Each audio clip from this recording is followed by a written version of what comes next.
specific names. Talking about Cemetery Larry. He in the cemetery. Okay. Cemetery Larry. I like that. Cemetery. I had his raise. I got his raise right in the pocket. Now I got to give it to somebody else. Now I got to give everything he worked for. I got to give it to somebody else because the person he went with, he did. He got nothing. Damn. He in the grave. He next to you. Yo, what's the word, man? Gilbert Arenas recently appeared on Carmelo Anthony's 7 p.m. in Brooklyn podcast, where he opened up about what was happening behind the scenes with Underdog. During the conversation, Gilbert also addressed the tension between himself and Rashad McCants, giving his perspective on how everything ultimately unfolded. We all know Gilbert has a reputation for believing he's the smartest person in the room, and he's never been shy about saying that he usually stays one step ahead of everyone else. This time was no different. Gilbert spoke openly about the situation and didn't hold back when explaining how he viewed everything that happened. So, if you're new to the channel, make sure you hit that subscribe button, turn on notifications, and stay locked in. Now, let's jump straight into the video. I don't want to, not address the elephant in the room anymore. You know what I'm saying? Getting you off of sports media, probation. You know what I'm saying? Back into the joint. Get my teeth. What happened with Underdog, man? What happened with Gilbert Arenas? What's going on, man? What happened? We gotta know. I gotta put my journalism hat on, man. I gotta get the scoop. What is? I wasn't. What happened to the show? I wasn't on probation. Okay. And it was just like court was happening. I just walked out. I gotta take this shit. You was a house arrest. No, they tried to put. I just walked out. Okay. Right? You know what I mean? Like when you already know the result, I just walk out. Man, I already talked to the judge. Dog. Okay. He said nothing was gonna happen, man. I ain't gotta listen to this shit. Right? You know what I mean? I already paid my money, so I ain't gotta listen to none of this up in here. Right? So what happened was this.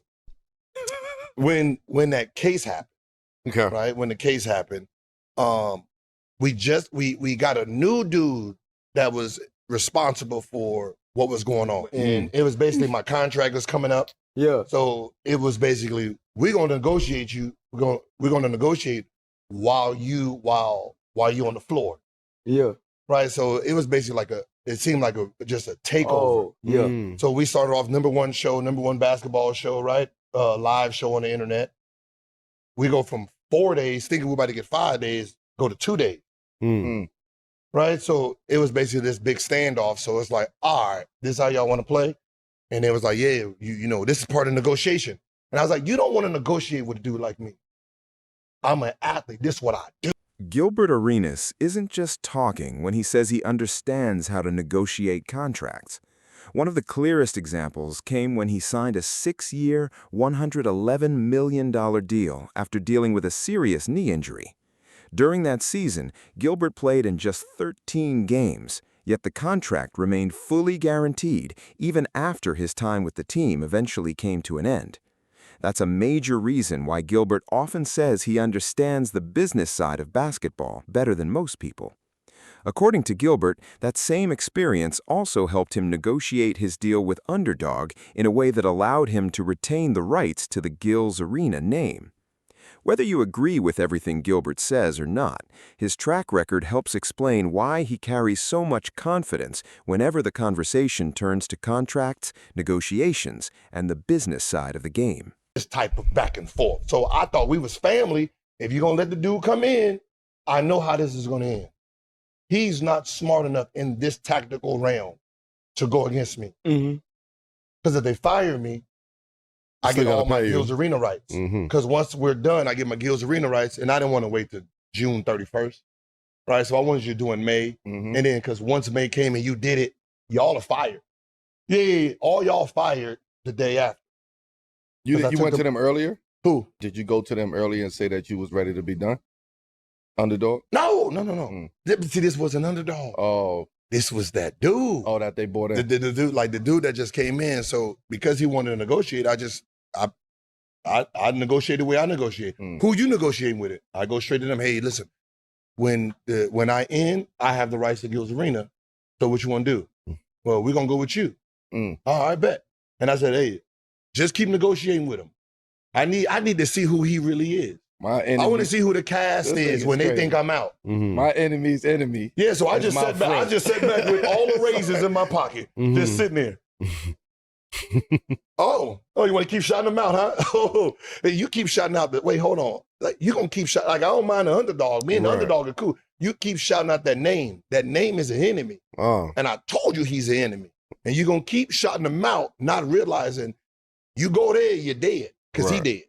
And then you talking about, I don't want to, name specific names. Talking about Cemetery Larry. He in the cemetery. Okay. Cemetery Larry. I like that. Cemetery. I had his raise. I got his raise right in the pocket. Now I got to give it to somebody else. Now I got to give everything he worked for. I got to give it to somebody else because the person he went with, he did. He got nothing. Damn. He in the grave. He next to you. Y'all both buried the same place. I knew I would like you, nigga. Man, I told y'all McCants was a snake.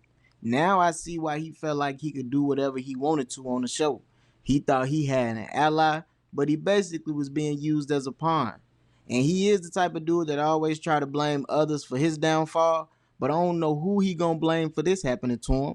Because in every situation, he always showing the world what type of dude he really is. To me, he's just a person that cannot be trusted. How you go against the dude who put you in the game and gave you the alley-oop? That just ain't how the game's supposed to go, bro. That's the main reason I don't fool with a lot of people to this day. You never know what somebody gonna do until you give them the opportunity to do it. Damn, this is good. Petty as hell. But Yeah, think about this it. is good. If everybody think you out, right? You really got to see who they are. Mm-hmm. Right? They're telling me, oh yeah, if you don't want to negotiate, don't come to work. I wasn't planning to come to work anyway. Goddamn it. I'm building a new studio back at the crib. Okay. Now August, the plan to bring Gilbert Arenas back independently. I know you spoke about that. Is that still a go? See, it was going to be August because I wanted to jump them. Right. Right. Because they was going to come back like September, October. So I wanted to start in when they was on vacation to take the time slot from them. Okay. Because they're not going to want to compete. Now they fired. Like, damn. So, you know what I mean? Like, they fired. You know what I mean? So nobody from Gilbert Arenas is coming back? It's just you? I don't know, man. Josiah. Okay. Shout out Josiah. Josiah, you know what I mean? You know what I mean? That's my guy. I ain't know that nigga was that tall, bro. Yeah, he used to play at UCLA. I mean, I knew that. Totally. I ain't know he was that. I ain't know that though. Big fella, man. So Yeah. you got to remember, I had the contract since January, bro. Right. And I was recruiting. Right. Right, because I thought they was going to last, because their contract is in September. Mm-hmm. So I figured that they would be held all the way to September. So I was like, all right, let me get my people. Okay. Yeah. I saved some of the staff members that got fired from the new dudes. Right. But the actual rotating cast, like everybody's gone. Kenyon, Yeah, they all got fired. Nick, Rashad. Shit. Okay. Definitely Rashad. Okay. Parted ways or got fired? That's different. They got fired.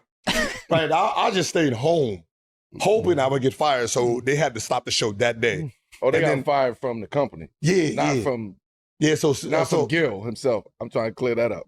No. I didn't fire. They left me. And then they got fired. Then they got fired from the company. Yeah. So you're not gonna- when your girl cheat on you, Yeah. right? Oh, and then what? Yeah, when your girl cheat on you, and you be like, damn, and she go with the other dude, and then the other dude got a wife. And they're like, oh, I'm sorry, baby. You know what I mean? They just stuck with the egg on their face. You know what I mean? That's what that is. I ain't fucking with you, Gil. I ain't fucking with you, Jay. Nah, man, they, you know what I mean? I know they still had to do their job, but Right. like I wanted to see where the loyalty was. Looking back, it almost feels like Gilbert may have played a role in how the entire situation unfolded when production reportedly had to leave his basement. Now that the show appears to be heading right back to that same location, it definitely raises some questions. At the time, many people assumed the basement was no longer an option. But based on everything that has happened since, it's possible that the situation was part of a much bigger strategy. And if that was the plan, it was a pretty smart move. What makes the situation even more surprising is how Underdog reportedly handled the negotiations. It seems like they expected Gilbert to eventually back down, but that clearly didn't happen. Maybe they believed they had the leverage, but the outcome suggests they may have underestimated just how important Gilbert was to the success of the show. Instead of finding common ground, the situation appears to have damaged a product that had already built a loyal audience. because it's difficult to imagine Gil's Arena being exactly the same without the person who created it and became its biggest attraction. That's a major reason so many fans tuned in to begin with. Some viewers also questioned whether bringing in Skip Bayless would be enough to fill that void. Skip is obviously one of the most recognizable names in sports media, but many fans feel like they've already heard his style and opinions for years.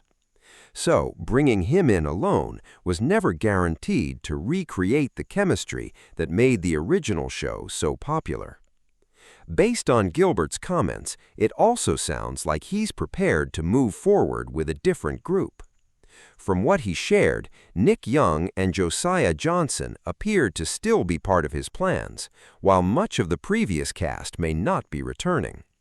Gilbert gave the impression that he hoped more people would come with him, but in his view, some chose a different path, including Rashad McCants, who appears to have been at the center of much of the disagreement. But how can you do that, though? Like, I understand where he's coming from.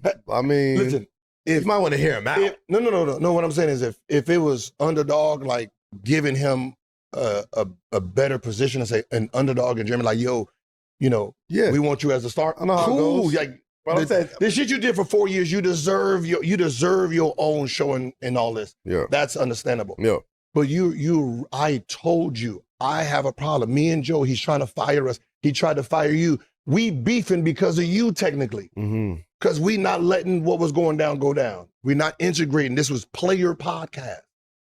Right? So we're standing down for you. So for you to pick his side, that became the problem. But you knew that. And you purposely doing it now. Yeah. Man, that's just sad, man. It's sad. Like, y'all do great work. Air shake, man. Hey, you ready to know, bro? I never turn on. Hey, y'all are cool. We good. I never turn on champs. Y'all are cool as hell. But he a good dude. Is just like, come on, dog. Now, I don't know who. At this point, I honestly don't know who the specific person is that Rashad McCants has supposedly been shouting out, because I haven't personally heard the name mentioned. To be fair, I don't watch every full episode. Most of what I've seen has come from clips, and based on those clips, I mainly noticed Rashad giving credit to Underdog and talking quite a bit about the business side of everything, including equipment purchases and other production details. Now, if Gilbert is saying his issue was with a specific person at Underdog, and Rashad chose to align himself with that individual, then it becomes easier to understand why the relationship reportedly became strained. From Gilbert's perspective, it sounds like he believed he had gone out of his way to help Rashad. That would explain why he felt disappointed by the way everything eventually played out. One thing that is interesting, though, is that whenever different people discuss Rashad, the stories often seem to be negative. Of course, every situation has multiple sides, and it's impossible to know the full picture from the outside. But when similar criticisms continue to come from different people, it's understandable why fans start asking questions about what really happened behind the scenes. If Gilbert's version of events is accurate, then he felt he gave Rashad an opportunity to rebuild his platform, only for Rashad to distance himself once tensions with Underdog began. Whether that's exactly how everything happened is something only the people directly involved truly know, but that is clearly how Gilbert presented the situation during the discussion. What's especially surprising is how everything ultimately ended. After all the public support for Underdog and the effort that went into promoting the partnership, the company eventually shut down its original content division and shifted its focus back toward its core sports betting business. That left several creators looking for their next opportunity. As for where Rashad goes from here, that remains to be seen. But based on everything Gilbert shared, it certainly doesn't sound like a return to Gil's Arena is part of the plan. Look who showed up. I thought she was fired, huh? I thought she was fired, huh? Looking like, oh, so crazy, man. You supposed to be fired, man. Which one? I knew you was gonna be here. That's why I'm outside.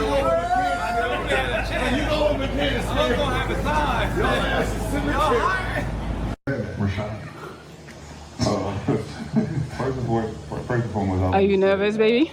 Yeah, baby. They said he's making his decision right now. Well, I'm so proud to be wearing, giving us the opportunity to be able to show and prove. It's not looking good. It's not looking good.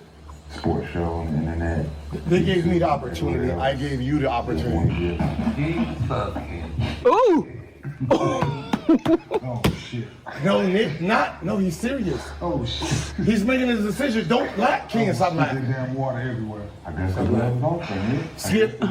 Stop laughing, Brandon. Stop laughing. Don't laugh. Don't laugh. He's serious. But I talked about my son, LeBron, Saturday. Damn. Okay. It's Glaze Wednesday. You said this. Okay. Thanks again. Obviously he's picked sides. So we already know where he's going. Oh my God, Fredo!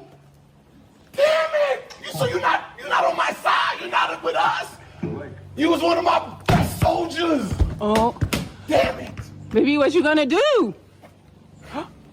You do got a seat open. Yep. Pat Bev, Evan Turner. Baby, can you get them? God. Damn. Don't be mad, baby. At the end of the day, business is business. And from Gilbert's perspective, he felt he had to make the decision he believed was best, even if that meant creating distance between himself and Rashad McCants. Based on Gilbert's version of events, he believes he put the situation to the test, and the outcome confirmed how he already felt about the relationship. Whether fans agree with that assessment or not, it's clear that Gilbert no longer views Rashad as someone he can fully trust. And as the saying goes, it's better to identify potential problems early rather than allow them to grow into something bigger over time. Now, the major question is whether Rashad decides to respond. Gilbert didn't hold back during the podcast, and after making those comments publicly, many fans are expecting Rashad to eventually share his own side of the story. If that happens, it would add another chapter to an already heated situation. Beyond the back and forth between the two, a lot of people are now focused on what comes next for Gil's arena. With Gilbert teasing a new version of the show and hinting at changes to the lineup, fans are eager to see who ends up joining the new cast and what direction the podcast takes moving forward. Now I want to hear from you. What do you think about everything that has happened between Gilbert Arenas, Rashad McCants, and